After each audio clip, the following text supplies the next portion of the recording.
வணக்கம் மக்களே, காலை வணக்கம். என் குரல் எப்படி இருக்குது? இப்படித்தான் இருக்கும் என் குரல் காலையில். ஏன்னா மாத்திரை போடுறேன், உடம்பு முடியாமல் இருக்கிறதுனால காலையில் எழுந்திரிச்சோன்னே என் குரல் இப்படித்தான் இருக்கும். மேக்கப் போட்டலாம், எனக்கு வீடியோ போட நேரம் கிடையாதுங்க. இப்படித்தே உட்காந்து பேசுவேன். வீட்டுக்குள்ளே 50 பேர் தூங்குறாங்க, மணி 6:30 தான் ஆகுது. எல்லோரும் தூங்குறாங்க, தூங்க வேண்டியதானே? நான் எந்திரிச்சிட்டா போதும், அப்படியே கூடயே எந்திரிச்சு வந்துடுறது. இப்படி தடவுறது ஆளு இருக்கான்ட்டு தட்டி தட்டி பார்க்கும் கையை நீட்டி. ஆள் தட்டுப்படலன்னு வச்சுக்கோங்க, எந்திரிச்சு வந்துடுறது. என்னாச்சு? சரி மக்களே, நிறைய பேர் போஸ்ட்டு பார்த்துருப்பீங்க.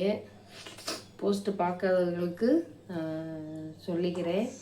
இன்னிலேருந்து காலையிலேருந்து ஒரு விலாகோ இல்லை ஒரு மோட்டிவேஷன் வீடியோ மாதிரி ஒன்று. இது இல்லாமல் எப்பயும் போல் மத்தியானம் 1 மணிக்கு ஒரு வீடியோ. எதுக்காகன்னு கேட்டிங்கன்னா, ஏன்னா இயர்னிங்ஸ் எல்லாம் குறைச்சிட்டாங்க. அதனால் இயர்னிங்ஸ் வந்து முன்னாடி ஒன்று கேட்க எனக்கு ஒரு 40-50 பாயிண்டாக வந்துச்சு. இப்போ ரொம்ப 30 பாயிண்டை விட குறைச்சிட்றாங்க. அதனால தான் சரி, காலையில் ஒரு 1K, மத்தியானம் ஒரு 1K போனால் ஒரு நாளைக்கு ஒரு டாலராவது ஏறாதா அப்படின்ட்டு தான். நிறைய பேர் நினச்சிக்கிட்டு இருப்பாங்க, யூடியூப்பில் வந்து யூடியூப் வச்சுருக்கியா இப்போ லட்சக்கணக்கில் சம்பளம் வருமே அப்படின்ட்டு. யூடியூப்பு இல்லாதவங்களுக்கு தான் அந்த காசோட மதிப்பு தெரியறதில்ல. யூடியூப் சேனல் சும்மா ஆரம்பித்து வச்சுருந்தாலே பணம் வருதா பணம் வருதா பணம் வருதான்னு எல்லோரும் கேட்பாங்க. மானிட்டேஷன்னு ஒன்று இருக்குது. அதை தாண்டினதுக்கப்புறம் டேக்ஸு லொட்டு லொசுக்கணும், அம்புட்டு கொடுக்கணும்.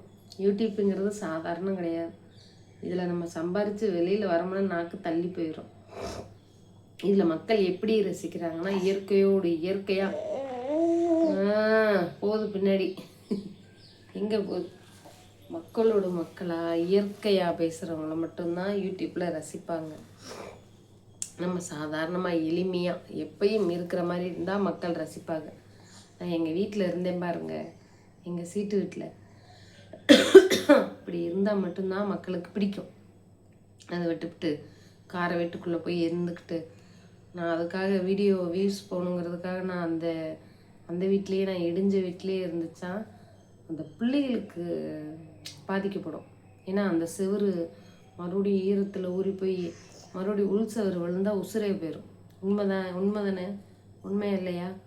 காசு எவ்வளோ முக்கியம், அதை விட நமக்கு உயிர் முக்கியமா இல்லையா? அதனால தான் சரின்ட்டு நான் அந்த வீட்டை காலி பண்ணிவிட்டு வாடகை வீட்டுக்கு வந்ததுக்கு காரணம் அது ஒன்று தான். பாதுகாப்பு தான் முதல் காரணம். 2வது பாப்பா மேடம் வந்து இப்போ வயிற்றுக்குள்ளே இருந்தாங்க. இவங்களை பெற்று மறுபடியும் அதே வீட்டுக்குள்ளே போய் தண்ணி இல்லாமல் இந்த பிள்ளை அந்த புது வீட்டுக்குள்ளே போகணும்னு இருந்திருக்கு. அதனால தான் மேடம் பிறக்கவும் தான் வீடு கட்டணும்னு அமைப்பு இருந்திருக்கு. சரின்ட்டு தான் சரி வாடகை வீட்டில் போய் கொஞ்ச நாள் இருப்போம். வீஸ் போல் டவர் ப்ராப்ளம், சரி பரவாயில்ல போயிட்டு போகுது. 3 மாதத்துக்கு ஒரு வாட்டி சம்பளம் வந்தாலும் ஏதோ ஒரு வீட்டு வாடகையாவது கொடுத்துக்கலாமா இல்லையா அப்படின்ட்டு தான் நாங்கள் வந்து வாடகை வீட்டில் போனோம். அது இல்லாமல் நான் வந்து பாத்திரம் வேலை செஞ்சேன் பாருங்கள். நான் வந்து அவ்வளோ வேலை செய்வேன். அப்போ பாப்பா கிடையாது, 2 பசங்க மட்டும்தானே. ஸ்கூலுக்கு அனுப்பிட்டு ஃபுல் அண்ட் ஃபுல் பற்ற வேலை தான் பார்ப்பேன். இப்போ புதுசாக வந்தவங்க நிறைய பேருக்கு தெரியலைன்னா நான் சொல்கிறேன். நாங்கள் வந்து அலுமினியம் பாத்திரம் தயாரிக்கக்கூடிய பற்ற வச்சுருந்தோம்.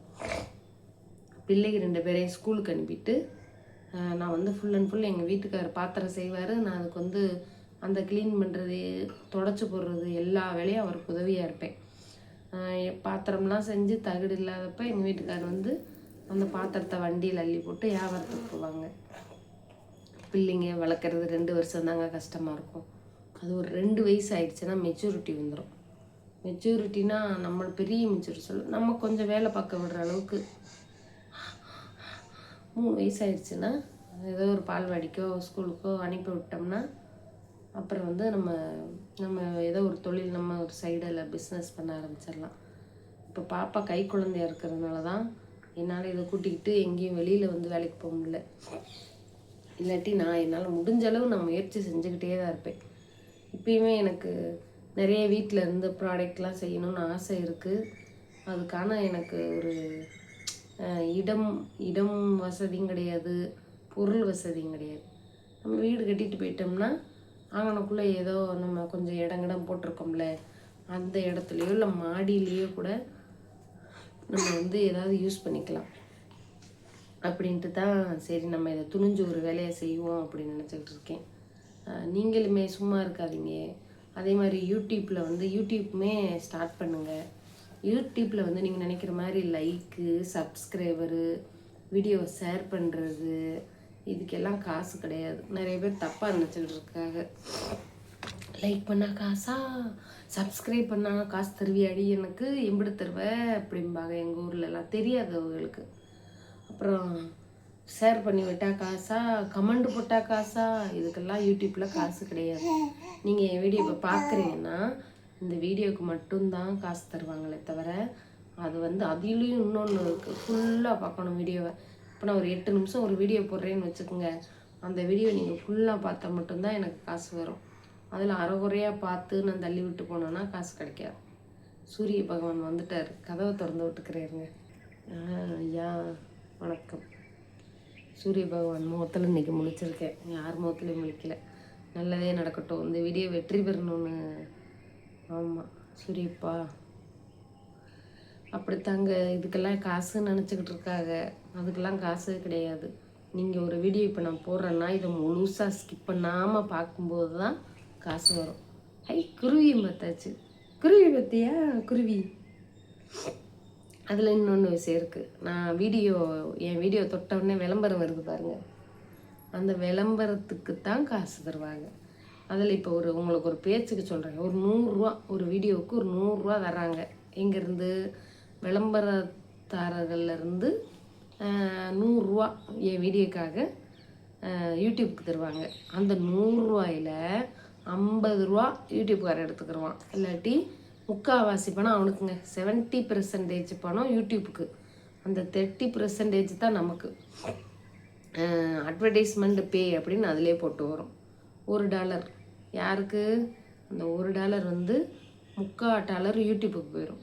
அந்த 30 பாயிண்ட் தான் எனக்கு வரும். நான் சொன்னேன்ல வீடியோ ஆரம்பத்தில், அவங்க பேச்சுக்காக சொன்னேன். $1 வந்து 91 ரூபா போய்கிட்டு இருந்துச்சு, அப்புறம் 90 ரூபா ஆச்சு, இப்போ எவ்வளோன்னு தெரியல.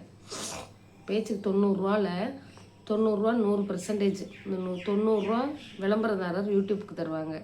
அந்த 90 ரூபாயில் 25 ரூபா நமக்கு, மிச்சம் 75 ரூபா யூடியூப்புக்கு. அப்போ இதில் யார் அதிகமாக சம்பாதிக்கிறா? யூடியூப்காரங்க தான் அதிகமாக சம்பாதிப்பாங்க. அதுவும் 1K போனால் தான் அந்த பாயிண்ட்டு. இந்த 1K போகாமல் எத்தனை பேர் இன்னும் தவிச்சுக்கிட்டு கிடக்காது தெரியுமா? எனக்கே அந்த 1K போனால் தான் ஒரு நிம்மதியே வரும்.